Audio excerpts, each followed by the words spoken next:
have not become a patron of the Geocache Talk Network, what are you waiting for? Patron levels start as low as a Bison Tube level at $3 a month. The sign up is easy. Simply go to the Geocache Talk website and click on the Become a Patron button, or go to patreon.com/Geocache Talk. Patrons now get the famous Blackout Coin, invites to special events, and other really great items throughout the year. Become a patron today. Have you subscribed to FTF Magazine yet? FTF Magazine is the #1 geocaching magazine available. It is a quarterly magazine that you can be part of. Submit your geocaching milestones and adventures to be published. FTF Magazine is also interactive with puzzles to solve and the hunt to find Spartacus. If you can solve the puzzle or find Spartacus, then you will be entered in to win a special pack tag. Every new subscription, you will receive a special swag pack. Subscribing is easy. Just visit FTF's website, ftfgeo.com. Don't miss out and subscribe today. Hey everyone, time for Puzzle Talk, the geocaching puzzle podcast brought to you by the Geocache Talk Network.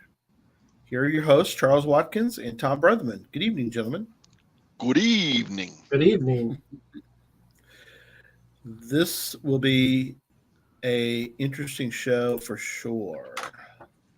That's right. Yeah. And real quick, I just want to give a shout out to my son, my oldest son. He turns 21 today. He's hanging out in South Carolina, somewhere close to some Navy submarines. But today is his 21st birthday, and sent him a message this morning. But shout out to Todd. Happy birthday, sir. Happy birthday, sir. Yeah, you've got, you're in the Army. One of your sons was in. No, both of my sons are in the Navy. I was in the Army. My dad was in the Army. I have an uncle who was in the Navy. I have a cousin who was in the Navy. I have another uncle who was in the Marine Corps. And my mom's dad, my maternal grandfather, was in the Army Air Corps. So, oh wow, yeah, we've got a very long family history of serving in the military. So I'm glad to see that both of my sons decided to both serve their country. They're both in the Navy. One is in Japan right now. Oh wow! On the USS Ronald Reagan on an aircraft carrier, and the other one is in South Carolina. Just got done with his nuclear technician training, and is on a nuclear-powered submarine. So that's awesome. I don't think Charles hates the Air Force. I hope not, because there's my connection. I mean, I wasn't military, but my dad was, and yep. So awesome. this book's about my dad. So neat. So I'm in one little chapter of it.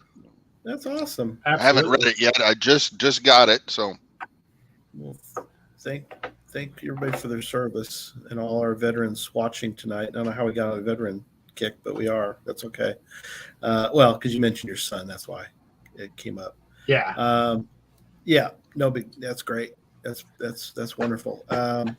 Navy, so Navy guys, 21st birthday nuclear sub. They don't access to the codes, right? No, not to that part of it. He makes sure that the nuclear reactor that powers the submarine doesn't become a nuclear bomb. There you go. Yeah. So he could be an electric water boy too. Absolutely. It works on water. That's right. Yeah, absolutely. So yeah, so we're back on Tuesdays. We're not sure frequency yet, right, guys? Or at least once a month. We are right now. Right now, Tom and I have agreed to the first Tuesday of every month, and then we may go to a second show.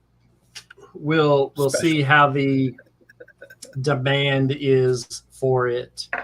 Cool. We both like the Tuesday format and whatnot, so it works out well for us, and it gives Gadget Talk. They get a Sunday show and then get to take our slot on Sunday. So it really works out good for them because they'll be able to have 2 back-to-back shows on Sundays now. We'll slide back over to Tuesdays and do that. So Tuesdays, at least right now, it's the first Tuesday of every month. Cool. Frequency may go up depending on show demand and whatnot. So yeah, we'll see how that all works out. Show. I demand more shows. I demand more shows like we're going to have tonight. This is going to be fun. Tonight's show is awesome. Yeah. The one thing that we have to encourage is that tonight's show is totally based off of user input or listener input, listener and viewer input. So it's all because of you guys who've watched the show, who've created a puzzle and sent me an email about it and whatnot. So we'll get to that in just a second. So all right, real quick, some news. Do we have a news? Hang on, let me hit the news bumper. Uh-oh, did yours make it real?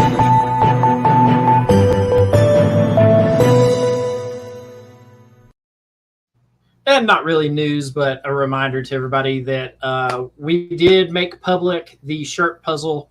It is in the show notes from the last couple of shows, as well as tonight's shows. So the puzzle is in the show notes. It is also on our Instagram page. So if you go to Puzzle Talk Podcast on Instagram, you will see the puzzle is there as well. If you are going down the rabbit hole of trying to solve the puzzle and you think that you're going down a right rabbit hole or maybe a wrong rabbit hole, or maybe you want to check on your rabbit hole, send us an email to puzzletalkpodcast@gmail.com and I will work as diligently as I can to affirm that you are going down the right track, or to kind of yank you out of your rabbit hole that you're going down and send you in a different direction. So if you I was going to start to correct you there. You said we would help, and I was like, Charles will help because I have not solved it. I have purposely not worked on it. Yeah, but if you need somebody to go find it, I am for hire. Because I have no idea where he hid this thing. How he hid it, nothing. I know roughly where he hid it. That's about all I know. Yeah, I mean, I give you the degrees. I mean, you can at least narrow it down to a big old giant square out there, but it's a cache container identical to this one. Yep. So it is the exact same. This came in a 2-pack when I bought them. So it is a little lock and lock style. It's just bigger than an Altoids tin. But it's going to have it's just going to have that, just like that, and have a couple of, it's going to be a Puzzle Talk coin and one of my trackables and whatnot. So it's out there. Last time I drove that part of the country, I stopped by and looked at it, and it was still there and in good condition. So, it's there to last for a while. And the fun part about it is there's just about, it's like a 9-mile radius around this thing. There's not another geocache out there it's in this nice little blank spot on the map. So, it's going to be fun. So, well, that narrows it down to like a majority of West Texas and New Mexico, and yeah. I like the classic. Okay, I'm sorry. Yeah. All right. So tonight's tools.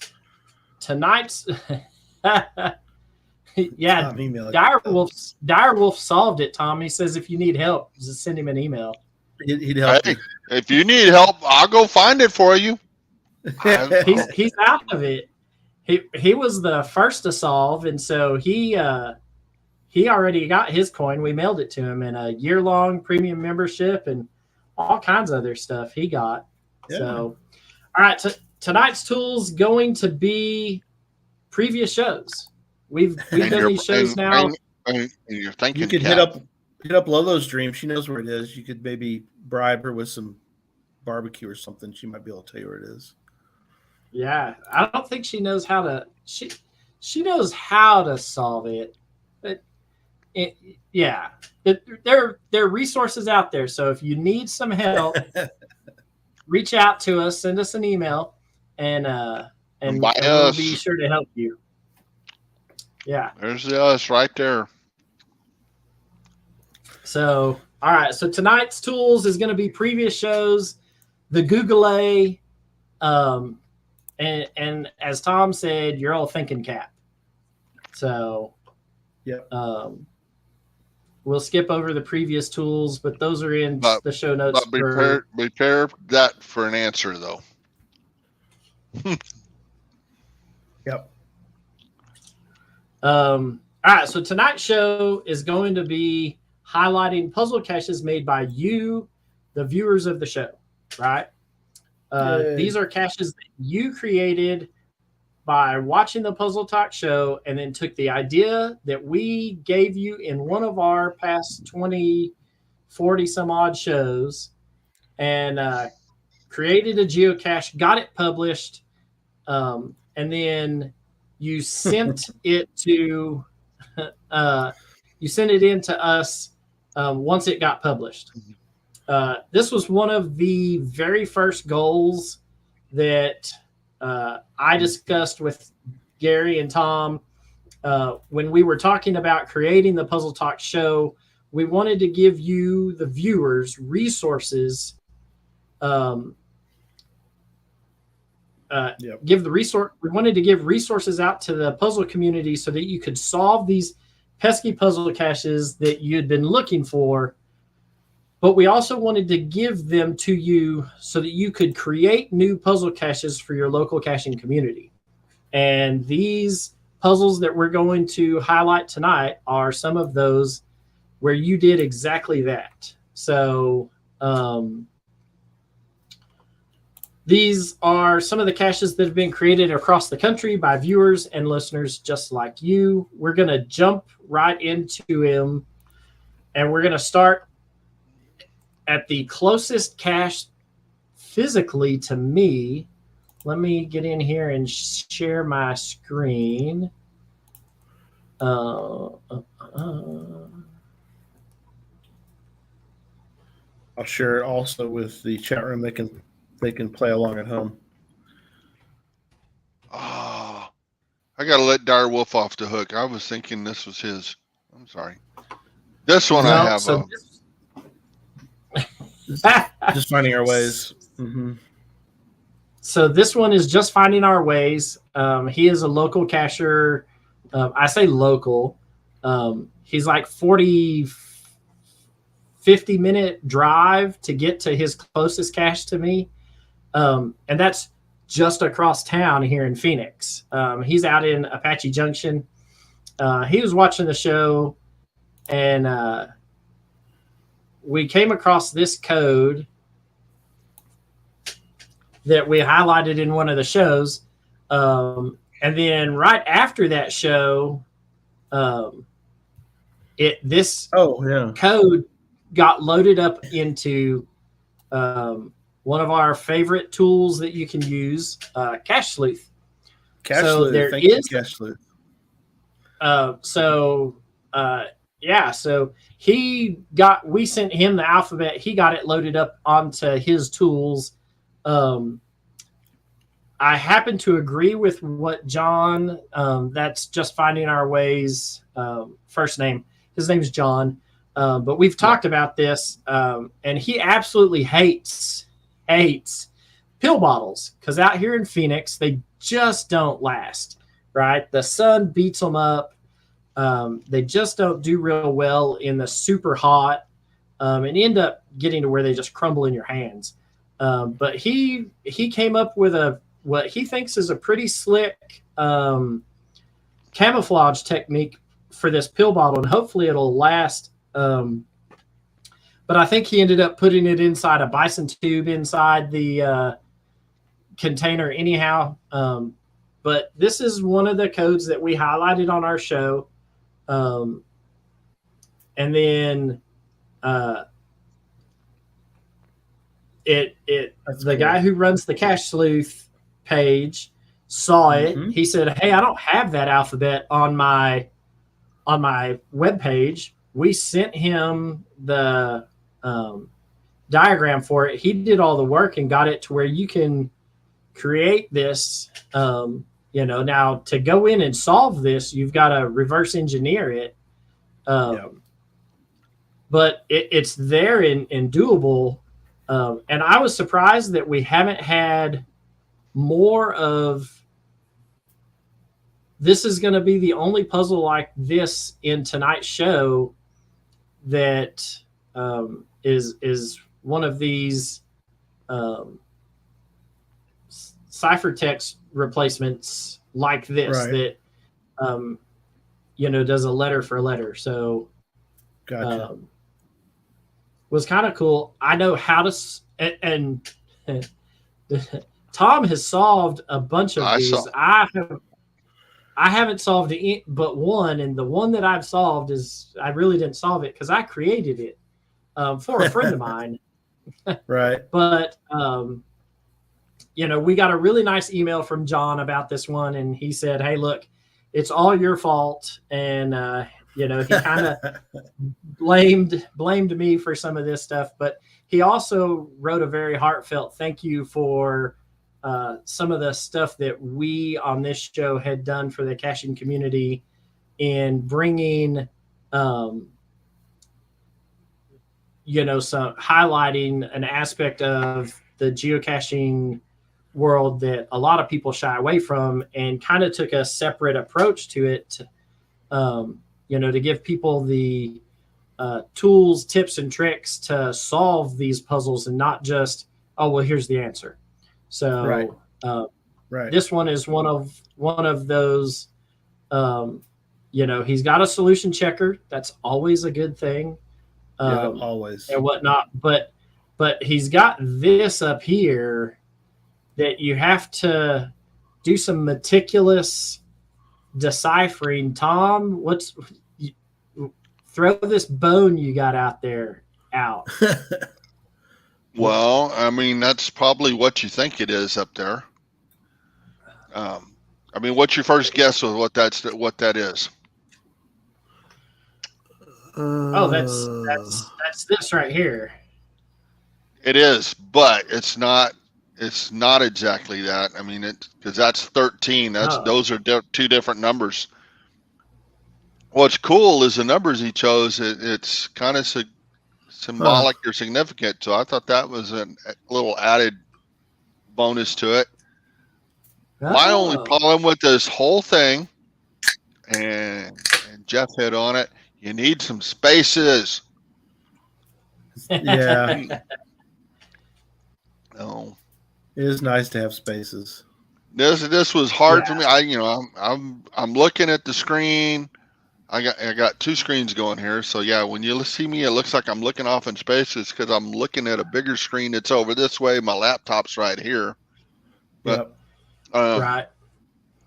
I'd have the puzzle on one, what I'm using to translate on another, and my notepad, and I'm doing it. It's like, oh man, it kept getting lost, but it was cool. I do like this puzzle. Yeah. Let's see. Yeah, I like this puzzle as well. He made it difficulty 3. I think it. Do you guys think it should be a little more difficult than that? I don't think so. It's been found 16 times. Without spaces, it's a 3.5. Okay. That's funny. Oh, so yeah, so that's cool because. Go ahead, Tom. Jeff hit on something here about replacing the characters with letters. That is another way to solve this thing. If you don't recognize, you can't find that script somewhere, just put letters on all of it and treat it like a substitution cipher. Right. Yeah. Right. That's very true. Oh, So, Tom, get- how I long get- did it I take get- for you to solve this one? I mean, the first the two things at top was like 2 minutes because I ran it through something. That bottom part, 30 minutes or so. I don't know because I'm slow. Okay. I was doing some other stuff too. So because it's in a JPEG, I couldn't just. Oh no. I'm not talking about the spaces left or right. I'm talking about spaces up and down. So I have room to write. I could print that thing out and write the letters above or below. He wanted more space, workspace. Workspace. Not space between letters, but more workspace. So that when you print it, you can work it out. Is all. Yeah. And the Cache Sleuth tool may have dropped that as well, but it's on Cache Sleuth, Brad. Yep, you got it. I don't think it's on anywhere else either. By the way, Cache Sleuth's the only one that has it. I don't think so. Because we sent it to him. Yeah, and yeah. So I want to say thank you to John for sending us an email. Yep. With this and creating a puzzle based off of an idea that you found on the show. We really appreciate it, and as well for all of our cachers tonight. But for all of the shows that we're going to highlight. But first one out of the bang. I will also add there's a part in that cipher down there. There's another reason that says doctor up there. So I was like, that's kind of cool. Yeah. I like the fact he did. Yeah. Well, there's some symbology in that thing that may not be obvious to everybody. It has nothing to do with finding the puzzle or solving it or anything. It's just added bonus if you recognize the stuff. So I thought it was cool. I agree. Yeah. So the second puzzle that we're going to highlight tonight is from Sparky 916 in Elk Grove, California. I put Elk Grove, when you get into some of them suburbs and people are picky about, when I'll tell John, yeah, you're from Phoenix. And he's like, no, I live in Apache Junction. They're like, yeah, that's Phoenix. The people around here are very much like that. Be like, yeah, you live in Dallas, Fort Worth. They're like, no, I live in Arlington. Yeah. Dallas. So it's the same way. So, are you beating your co-host over the head here? A little bit. I live in Selma. You're close to San Antonio. That's San Antonio. Yeah, that's like Gary. Gary lives in Dallas too. Yeah, what? Greenville. Yeah, that's Dallas. Yeah, close to that. Yeah, that's East Dallas. People always do the same thing. Yeah, it's extreme east. Yeah. All right, so this one we've from all done that. Where's that? It's near Phoenix. Yeah. Or Dallas. Yeah. This is the only one I didn't solve. Oh, so yeah. So this is saxophone. Sacramento. Is that? Yeah. Be, yep. Yeah. So this one I haven't solved it either. Neither has Tom. So maybe the chat room will throw a bone or two. But let's share this one. There's my answer for it. Dang root beer. This one's called I Love First Defines and is in California. And when you scroll down into this, it's got 5 favorite points. Good job. Only a few people have found it. Yeah. So it's got a couple of paragraphs with some writing in it, and then he tells you down here. They tell you what you're looking for. So you're looking for the decimal minutes for the north and south. So you're only looking for 3 digits for the north and 3 digits for the westerly coordinates. We kind of looked around through this. Tom, tell us what you've tried so far with this. You mean besides pulling my hair out? So I look for numbers. I mean, there's obviously the 2010, the 2022, and the 12. Then I look for numbers spelled out or words, numbers or words that sound like numbers, like 2 and 4. Got me nowhere. Looked in the source code and noticed that there's a couple words that are different font size. Kind of led me down the what 3 words thing. That didn't get me anywhere. Oh, yeah, I love what 3 words. I also thought, oh, maybe the number of letters in the word might have something to do with it. I looked at the hint. I said, oh, I mean, what's the hint on this one? Let me make sure I'm looking at the right one. P24. Yeah, I have no idea what P24 means. And he mentioned this twice, but he says there's an error in the source material. Do not use the 1. He put 1 in quotations. My apologies. And I'm wondering, obviously there probably isn't a true error. Is that what you guys think? Because otherwise he would have, knowing him, they would have fixed it, I think.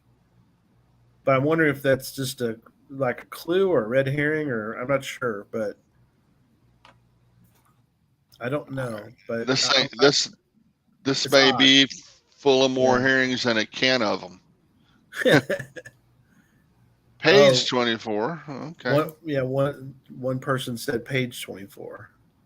But page 24, what?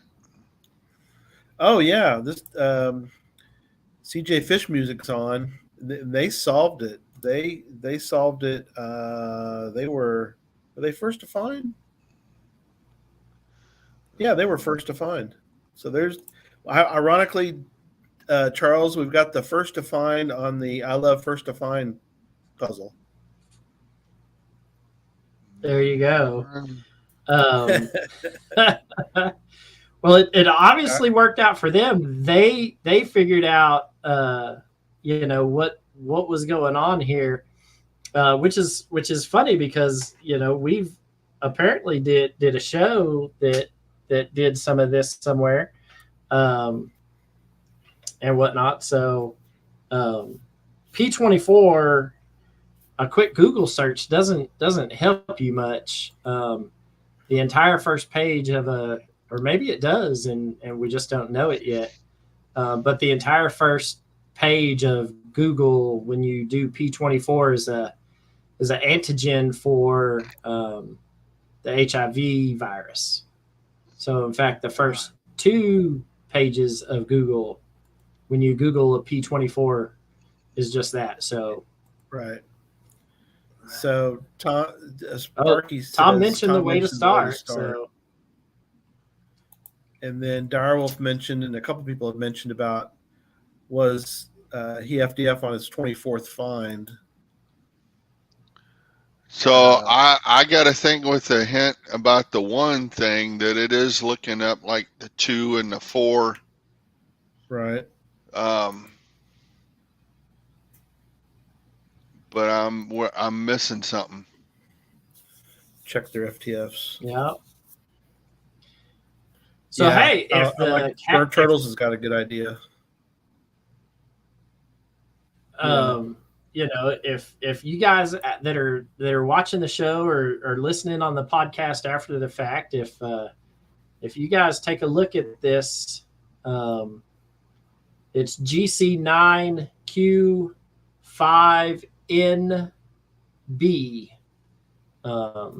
GC9 Quebec 5 November Bravo. So if you figure this out, it is a 3.5. So I mean, let's give our users some credit here. We're starting off pretty good. We got a difficulty 3 and a difficulty 3.5 puzzles straight off of the right out of the ringer. So that's right. I'll probably I've been out of town for work a lot lately, and I'm going back out of town this week and next week. So maybe I'll have some time to sit down and look at some of these puzzles. You're on a beach somewhere. You weren't working. Hush, Tom. Gary. Sorry. Gosh. He was working. No, he was working on his 10. I said I was out of town recently. Yes, you did. I said funny. work is sending me out of town next week. Yeah, you're right. So maybe I'll look at this. We've got a. I have put a will attend on a puzzle for the northern San Francisco area at the end of October. That is a community celebration event out there. And so maybe if we've got time, we'll swing around and do some other caching. Laura grew up just up the road from Sacramento. In fact, she got her second degree from Sac State there in Sacramento. So maybe we'll get to tour around out there. So yeah. The next 3 puzzles are all hidden by the same individual, and they are all in the greater Bloomington, Illinois area. The next 3 puzzles have all been created by Direwolf, and we appreciate your contributions to the show, sir. So, and appreciate you being a long-time chat room groupie. So the first one that we're going to share of his is Vinny Carbarino. This is GC9 Tango Golf Hotel. I just love the name of this one. And then this one is a 3.5. This one is a 3.5 difficulty also. So I'm really enjoying the the DT spreads on some of these shows. So on these puzzles. So you scroll down here and it tells you that the cache is not at the posted coordinates. You must solve the puzzle to find it. And then he gives a little blurb down here, which is, good story to go with it.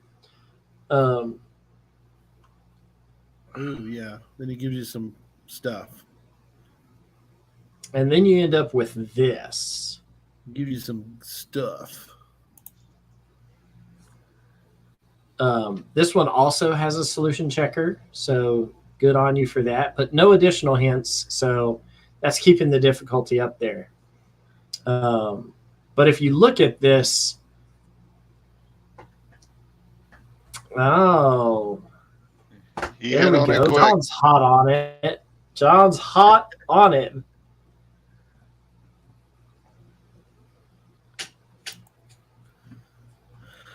Yeah, it's close to Chronically Tired Mom. She lives out in them parts. Well, she's in Wisconsin, but she's closer than we are. Wisconsin. Kaz. You know what he said. Vinny Barbarino, for those that are old enough to remember Welcome Back, Kotter, played by John Travolta, was a great show. But notice he called it Carbarino, like a carburetor. Yep. I love the name of this. This is cool. Yep. So the fun part about this is I've got VIN numbers got standardized, at one point in time. They used to just they were all just happenstance by different manufacturers. Right. And so you kind of knew where, by looking at this after they've been standardized, you can tell which ones are made in the U.S. and which ones are made in Japan, and whatnot. So it's fun if you have which ones are made, which ones are European cars by looking at it. So it's kind of fun to see some of that when I sit there and read my VIN number for my vehicle that I daily drive to my insurance company. When I first got it, they said, "We need the last of your VIN number, please, sir." And I said, "That's all it's got." Yeah. And so the VIN number on my 1983 CJ7 that I drive every day doesn't have a 17-digit VIN number. And so it really threw the guy off at the insurance place when it had whatever it was, a 13-digit VIN number. So there are multiple decoders online for this that will give you year, make, model, and then you have to figure out the rest of the puzzle from there. But we really enjoy this style. That was lost on me. I hadn't heard of this plate. Take the first part of each line of the story. It also spells out a local car manufacturer. Rivian, Rivian. They make those electric vehicles. Trucks. Oh wow! Did they? Yeah. Interesting. Yeah, they make an electric truck you see these guys that'll take them and then go to like Moab or where I used to live in Colorado down to Ouray and then run some of the Jeep trails in their $80,000 all electric vehicles. And they do, the Rivians especially do incredibly well off-road, which is kind of crazy, but that's a good little Easter egg that's hidden in there. So while we got this up here, Tom, how long did it take you to solve this one? Oh, about 5 minutes. I recognize the code right away. Yeah. Good for you. Yeah. And but if I had never seen one of these, because I remember the first one I came across it had vehicle it took me a while to get it figured out, or to catch on that it was VIN numbers, because I'd never seen one. Right. Yeah. It's kind of like an LPC. Yeah, the first time you realize that little box slides up the pole, yes, game changer. Absolutely. I can't tell you how many parking lots I'd been standing in like. Yeah, I don't see a cache here. Where is this? I don't see it anywhere. And then I saw somebody slide one up one day, and I was like, no. That was awesome. That was when I was a super young cacher and didn't log any of my DNFs. I went back and found like 6 geocaches like right away after that. That's funny. It happens. So this puzzle also hidden by Direwolf is GC9 Echo 452. This one is, can you solve this puzzle cache? Survey says, yes, I can. That's a scroll down, tough difficulty. Yeah. Difficulty 4. And a terrain 3.5. This guy likes to get also. He doesn't hide very many in the pharmacy parking lot. No, he does not. This thing's out in the boonies. This is kind of a unique. When you sit there and look at this, I recognize it right off the bat because, Well,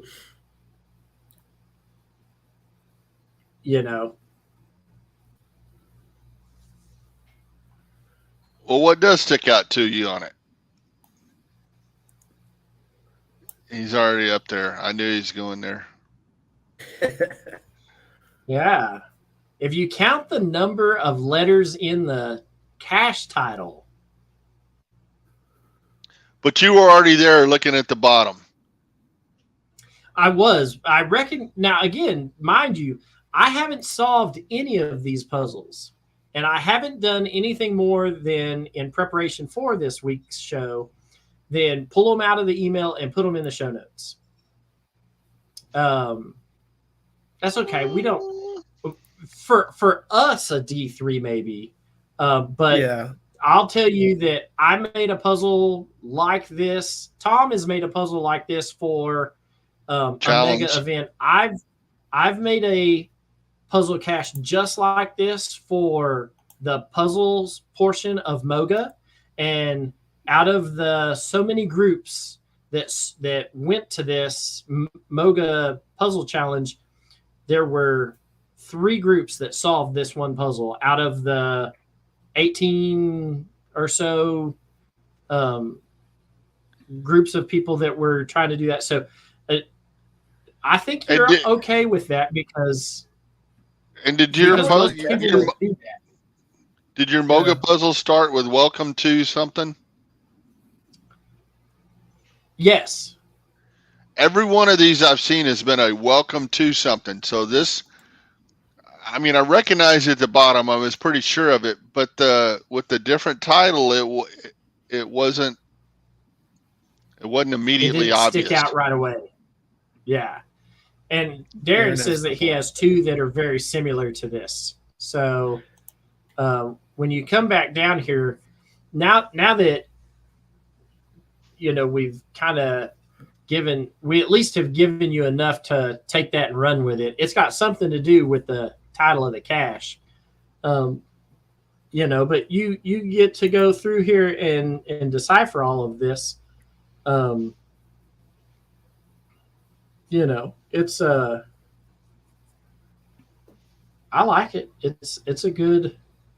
A lot of people haven't seen puzzles like this. Right. Was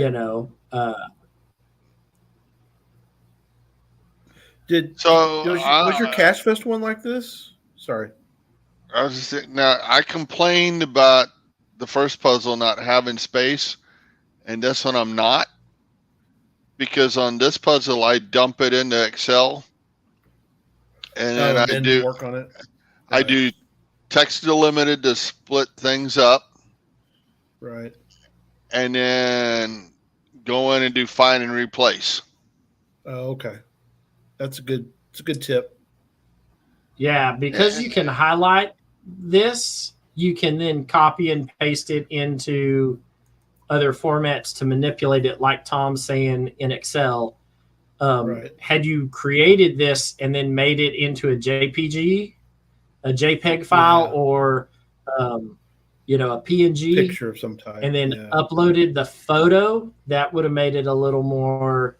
Then we'd have been back to what we did with Just Finding Our Ways puzzle, the first one that we showed, where the actual puzzle is a photo, and isn't something that you can highlight and manipulate that way.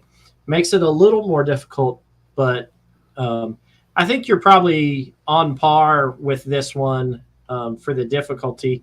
Let's ask Darren. Darren said that he's got some of these and whatnot. Darren, do you know off the top of your head what you rated the difficulty on your puzzles that you created like this? We'll give him a second. Yeah, let us know.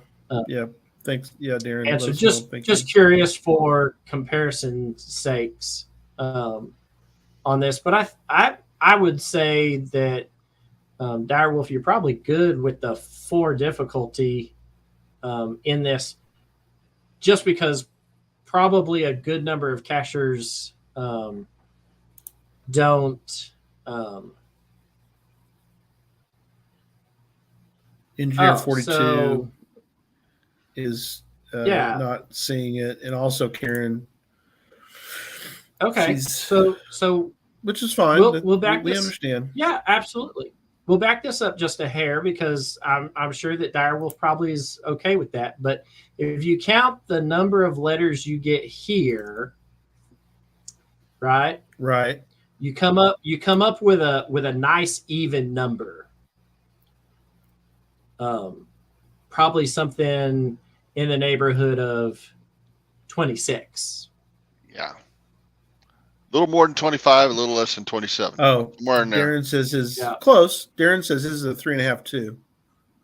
Okay, so we're ballpark. So you assign each one of these numbers up here a letter one through a number 1 through 20, or not 1 through 26. No, you count. You write you write your Roman alphabet either above or below it, right? So A through Z. Yeah.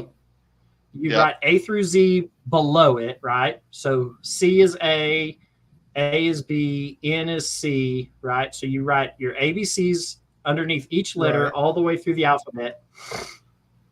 And then above this first C, you would write the number 1. Okay. Because that is the first letter C that you come to in this. And this A would also get a number 1. And the N would get a number 1. And you would continue this numbering them 1 till you get to a letter that you get for the second time. The first letter that you get for the second time in this is this O right here, because you've got an O in U. So that would be 1O or O1. This would be O2. Right? Let's see. O1 is an E. Right. And so this C right here would be C2. Yep. And then this would be C3.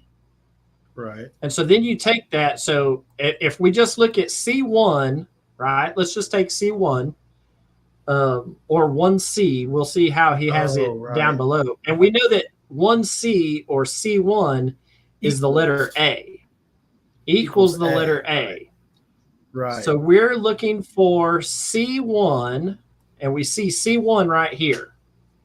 Right. We know that C1 is the letter A. So he's got it letter than number. So N1, Z1, C1. So C1 is the letter A.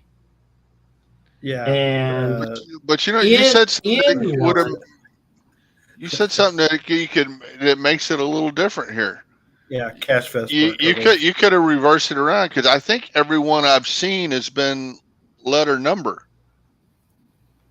And but you could change it the other way around. You could make it 1N, 1Z. It still works the same. Still works the same. It's just a different presentation. It looks different. So this presentation stuck out to me. Where the other, if it was the other way around, I may not have gotten it quite as quick. Yeah.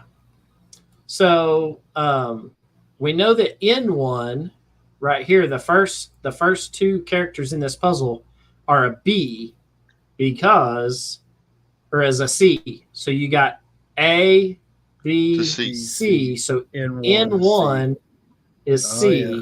So whatever we have here is C something A. Right. There you go. And right. So you'll need to. So you'll have to go back through and figure out what Z, the first Z is equal to. And there are 2 Z's in the puzzle. So that's how you get to the end of this one for Karen and Don't Panic Geocacher. Engineer 42. Oh, Engineer 42. My apologies. So the other quick note I thought I want to mention, and this is something that we talk about quite often, is to give the full experience of a puzzle cache to get a good favorite point. And this is the person that FTF'd on this mentioned that they really like this kind. They got to GZ and they searched for a bit until they noticed the terrain rating, and that helped them then to actually find the container. I think that was a cool note, and something that they added to the experience was it wasn't just, not that there's anything wrong with sticking a pill bottle under a LPC, but I found it interesting that he added, and that's something we always talk about too, is if you can, try to incorporate your container if you can. I mentioned one time about doing a Simon, and the final was a little Simon game that had been converted into a cache container. And I thought that took it over the top.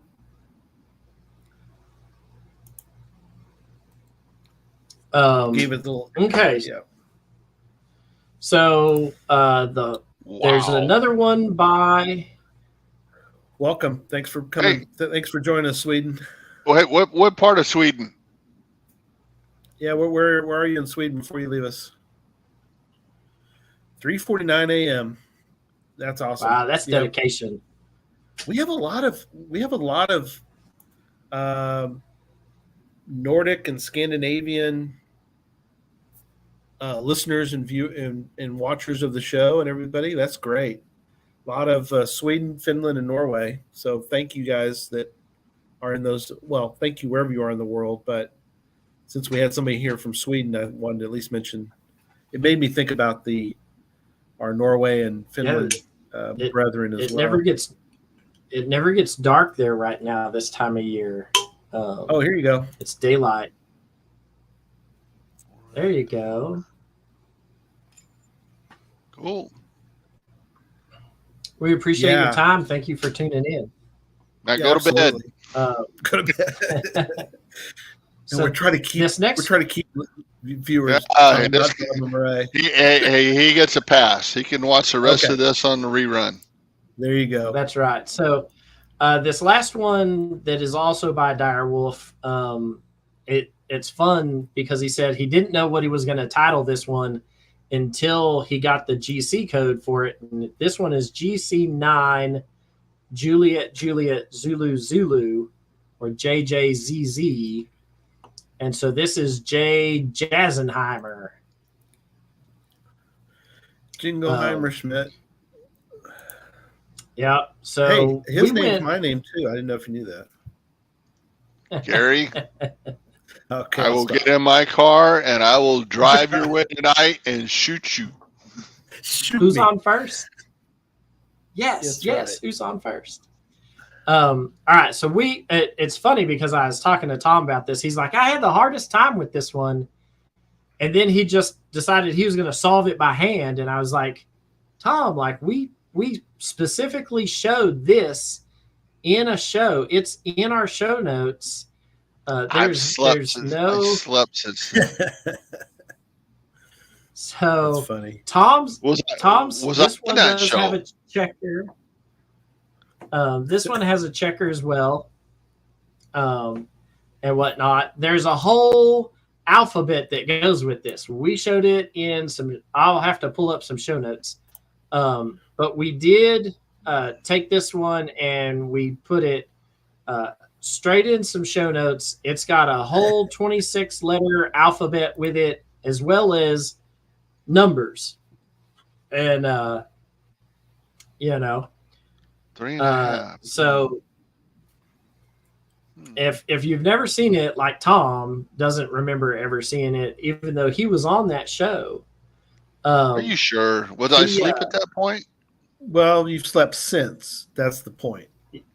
Yeah. So this one is pretty straightforward. We did show it in another show, and the key to this is in a set of our show notes. And I don't know if it ended up on Cache Sleuth or not. If it didn't, I'll send him an email. And whatnot. Chad. Yeah. And see if we can get it into. Did you see what I'm drinking? It's root beer. I'm drinking root beer. It's gluten free. Dang. But this one, gluten out of that? They did.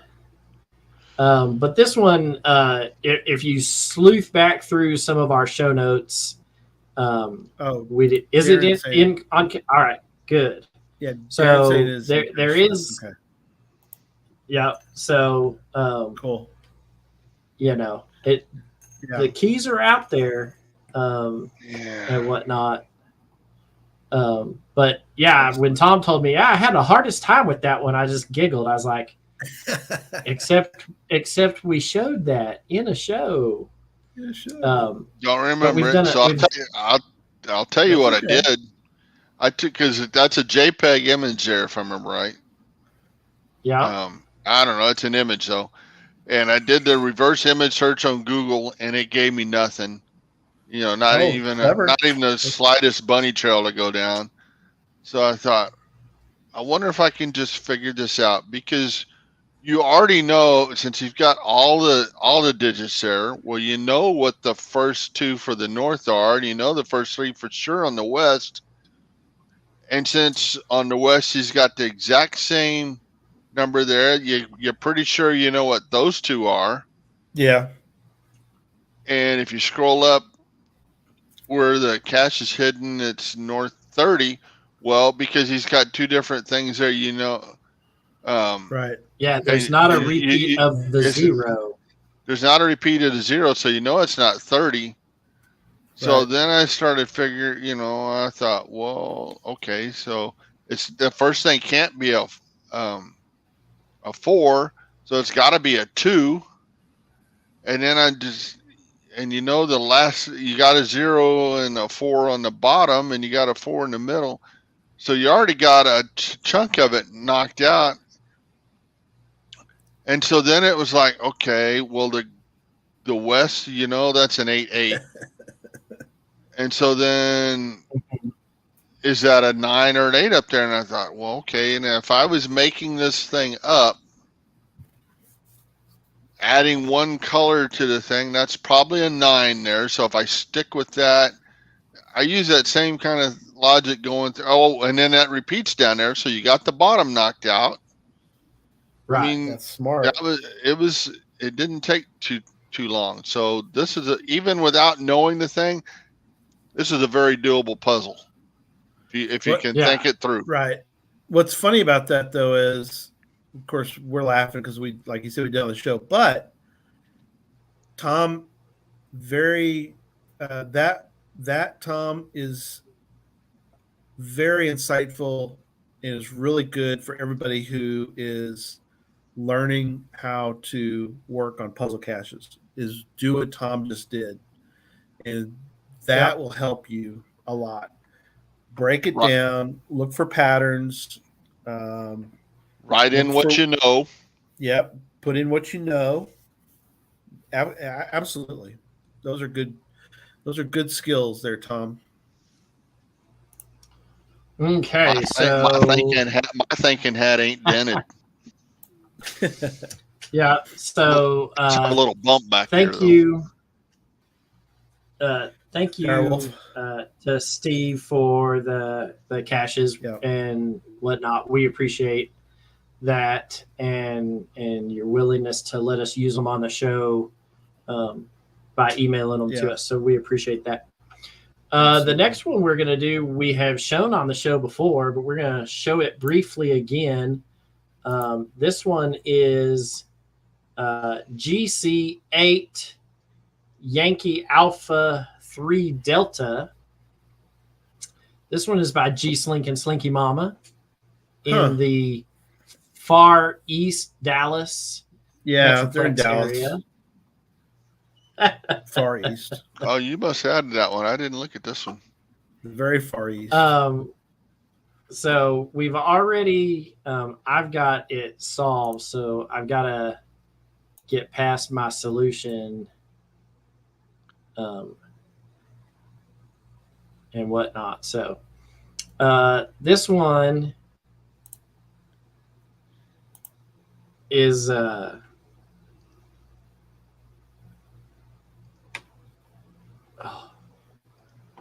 that. I want this one. There. So here you go. This is all you get right here for this one. It just tells you that the cache is not at the posted coordinates and whatnot. So when you highlight it, that nothing gets highlighted. So there's no white text in this. So Tom, where would you go next with this? Well, considering I don't have this found at all, I'm going to, first right out of the box, I'm going to the source code. Although let's see, nothing in the attributes that tells me not to. All right, I'm going to the source code. Okay. What do I see there? And I called it the things you learn on podcasts because they wouldn't let me put puzzle talk, but that's okay. Yeah, because that's He might have. specialization. Revan might have let me put it, but I didn't want to do that. So I just put things you learn on podcasts. So this one was created right after we gave a show that showed you how to do the HTML for hidden text on a cache page. Got it. And that's exactly where the coordinates are for this. So in order to do this, let's see if this will show. If you view the page source, and then hit Control F, and up here, what are we looking for, Tom? I put user S because it's really user supplied, but user S will get you there. No space after user. User S. There you go. So you want to get down here till you get to this user supplied content, all one word, right? And when you get here, you find the cache is not at the posted coordinates right here. This puzzle isn't that hard. Go find me. And then you get the hidden coordinates. HTML text that does not show up on the cache page. So, which is clever. I think that when y'all talked about that on the show, I definitely had to go. I had to go hide one of those. Yeah, I love that.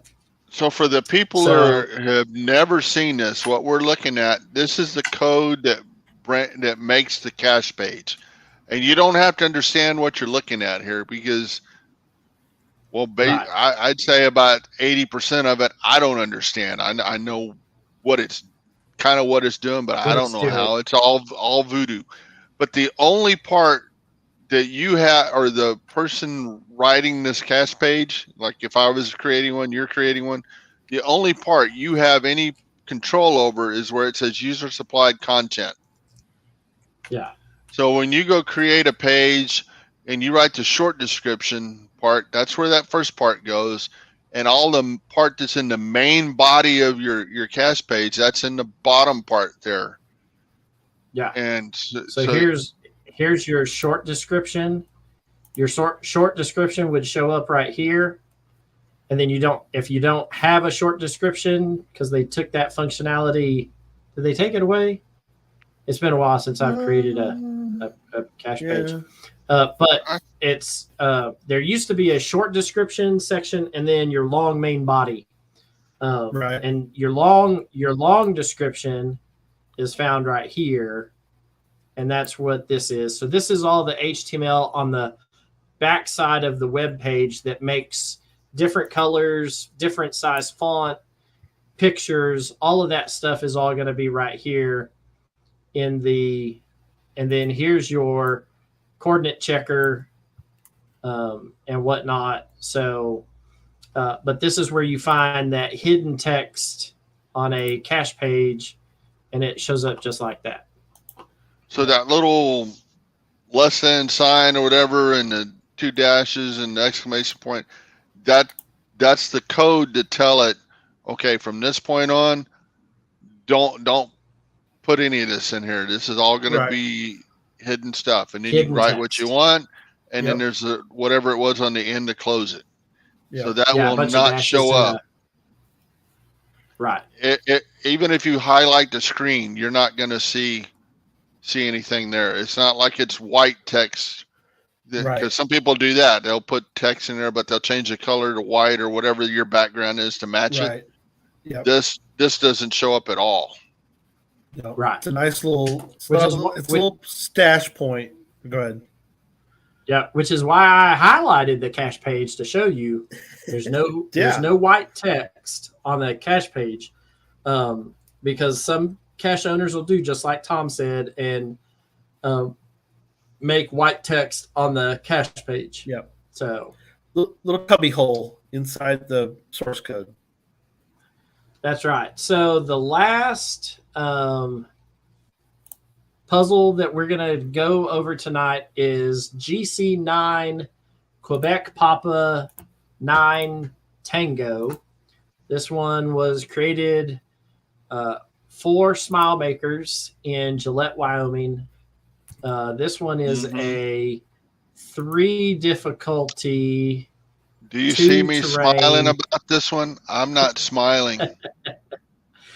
And it is called the Gillette Bird Watching. So I've got the solved coordinates in. So let me scroll down for this. All right. So I've been to Gillette. There ain't no birds in Gillette. I'm sure there are, Tom. There's nothing but coal mines in Gillette. Oh, wow. So a good friend of mine moved to Gillette and wanted to have a puzzle, was watching our show and whatnot. So we made this puzzle, and we even got a shout out down here. Thanks to Pathfinder 33 and the Puzzle Talk podcast for helping create this puzzle cache. So right here's the important part. He said, looking at the marsh area in the park to the north, I counted 60 Canadian geese, 4 American goldfinches, 1 Bullock's oriole, 1 isotrid, 4 black-capped chickadees, and 3 waxwings. And then it says over on the west side of the park, right? So here are all your hints, right? Yeah. On the west side of the park, I found 2 Cooper's hawks hanging out, 10 black-billed magpies, 9 purple finches, 5 chipping sparrows, 2 summer tanagers, 5 ruby-throated hummingbirds, and 5 violet-green swallows. And a partridge and a pear tree. Absolutely. That would throw you off if you did the partridge. So, believe me, I got thrown off on this one. We're gonna be right back to that. So let me just hang on there real quick. Let me share a different screen real quick for y'all. So share screen. There's been 4 finds and 2 DNFs. That's all that's ever been done on this cache. Right. Half of them have been DNFs, and Tom would be a 3rd DNF, but he didn't actually go try to find it because he's not. I wish that the checker that's built into that showed you the statistics. Yeah, that would be cool. They don't. All right, so I love using certitude for that, but. All right, so if you took, this is straight out of the cache page. So north, 60 Canadian geese, 4 American goldfinches, 1 oriole, isotrid, a black-capped chickadee, and waxwing, right? That's exactly the order that it came in the cache page. And then the west coordinates there. Now, if you took these and you put them in alphabetical order, you end up with north 4416063.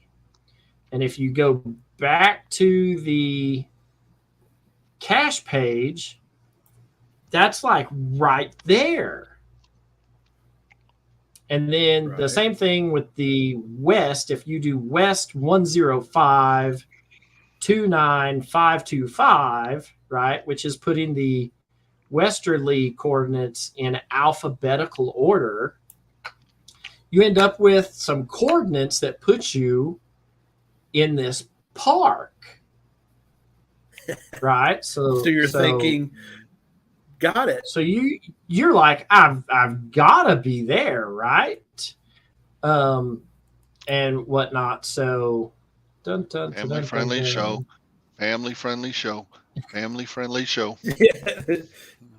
He wants to cuss. If you put those coordinates into the solution checker, what happens, Tom? Dun, dun, dun, dun. It tells you that you have incorrect coordinates.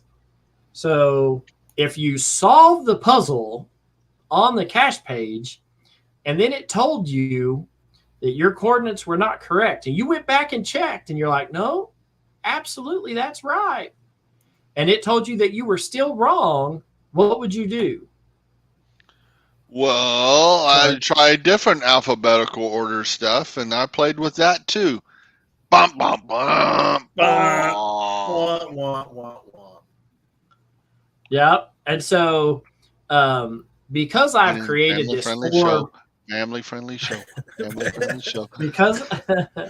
Because I created this puzzle for my friend, I have access to his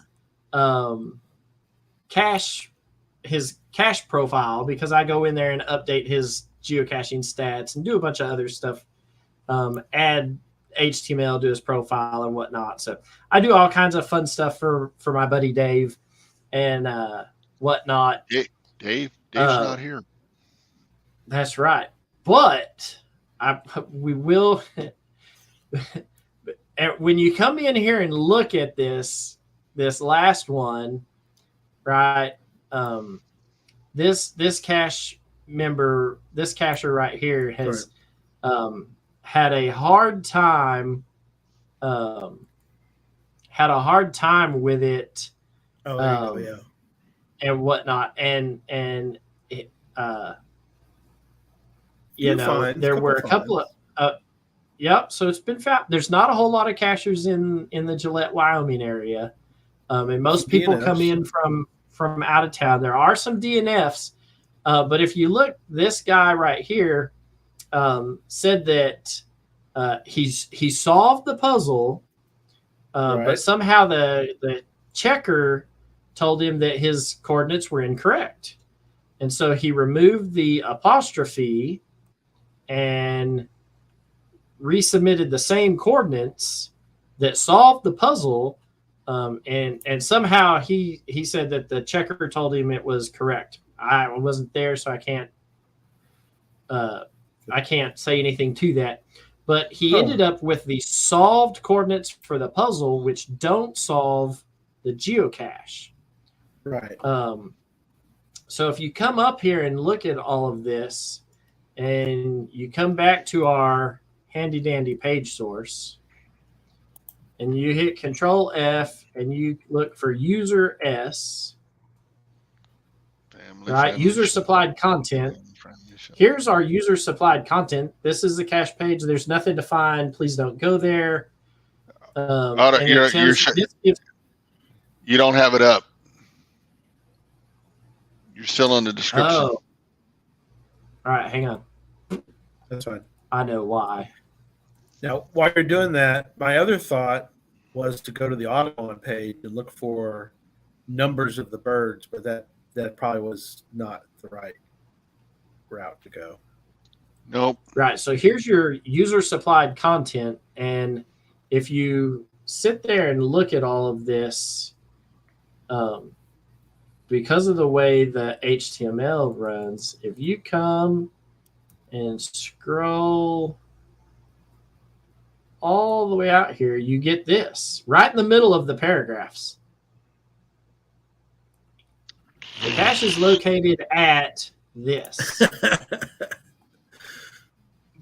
Right? In between the north and here's on the west side of the park, I found 2 Cooper's hawks. Right? So if you came in and looked at the HTML on it, you would find the corrected coordinates. So the puzzle, or you should, because some people did look at the stuff and didn't see it. Right. Oh, they went to the user supply content and didn't see it, huh? Didn't see it. Dang it. Dang. Yeah. So Tom didn't. We were on the show earlier today. I will tell you a quick shout out to solve some of these, and it's something that I do on all puzzle caches. But in the Cachely app, when you go to look at the description, there is a tab. There's a tab on the Cachely app right up here for source code, and it will show you all of the HTML. And right there in the middle of that page is the HTML that gives you the hidden text on this. It showed up a lot better in Cachely than it does here, because most people, when they do the hidden thing like you have there, they don't put it in the middle of something like that. It's Right. always over to the left on its own little line. So that was different with this. So it got me. It burned me. But on Cashly, well, you said go to Cashly, blah blah, and I did Cashly, and I was like, oh gosh. Yeah. So I'm going to look at this just myself. just by the way that how the HTML in this one got laid out. So so sometimes when you solve a puzzle and you know that you have solved it correctly, because you have done this and you got what you believed are valid coordinates, then you know, and they don't work out, you need to do something else. Steve, I am not an Android user, so I don't have the GeoGo app. That is an Android platform. Yeah. And so I can't speak to that. I don't know. In fact, all three of us on this show here are all Apple iPhone users, and so we wouldn't be able to help you. Though my wife is an Android user and has the GeoGo app on her phone, I could probably toy around with that and see if there's something on there for that, but I wouldn't be able to help you in that regard. I do know that the GeoGo app is the app of choice for Jeff May, and so Jeff may have something written up on his Cache the Line website specifically for that. I know that he has it on there for some other things like the built-in Where I Go deal and whatnot. So you might see if you can send Jeff a message and see what is there. But I'm trying to remember what's the name of the other real big Android one. I can't remember the name of it. There's another one because Cheryl uses it. Jeff's on iPhone. Sorry. Oh, I could have sworn he was a GeoGo. All right, hold on. It's not a dirty, it's not a dirty word. It just is an Android. Oh, engineer for says CGO might be an idea. Yeah. Yep, CGO. That's the one she's got. CGO. Yeah, my wife did not like CGO. User personal preference.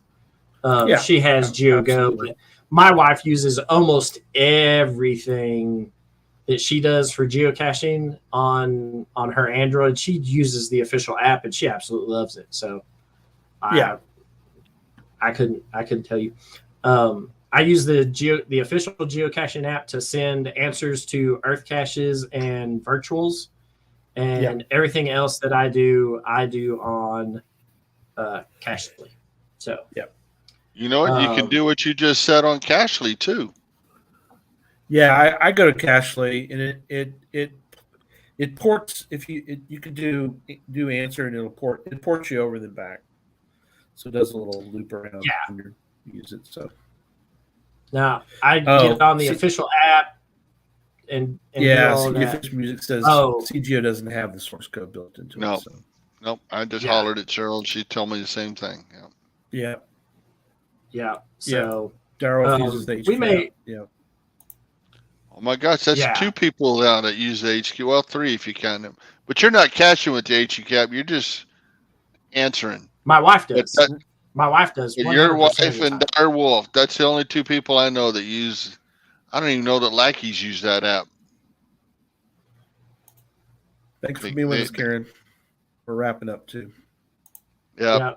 So that's it for tonight's show. We appreciate everybody who submitted a cache over the past few months that we've collected for this for tonight's show. We appreciate you guys and gals all being diligent viewers of the show, and we appreciate your feedback for that. Keep sending it. That's right. Absolutely. If you create a new puzzle, shoot us a GC code to puzzletalkpodcast@gmail.com. We'll do another one of these shows as soon as we get an hour's worth of content done up for them. We really enjoyed this part of the probably only show. need about 4 of them. Yeah, the rate we were doing, 4 would do it. And keep I'm obvious proof tonight that you can take something we've done and put a little twist on it. And you'll forget it. You forget it. Yeah. Yeah. So, all right, guys, we appreciate it. We will be back next month. It will be October the 4th. Yes. That we will be back doing a show. So that's the next time you'll see me and Tom. That's the first Tuesday in October, is October the 4th. And whatnot. Is that beer and pretzel night then? It'd be Oktoberfest. Absolutely. Absolutely. Get you October beer. Big giant Oktoberfest pretzels the size of your face. Yes, exactly. Mm-hmm. Get you an appropriate Oktoberfest beer. That's right. So, all right, guys, get out there, get to puzzle cache and solving. And if you create another puzzle cache, send us a message to it and whatnot.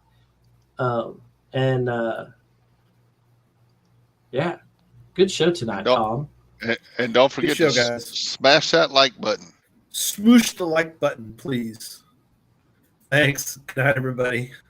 Night all. Good night.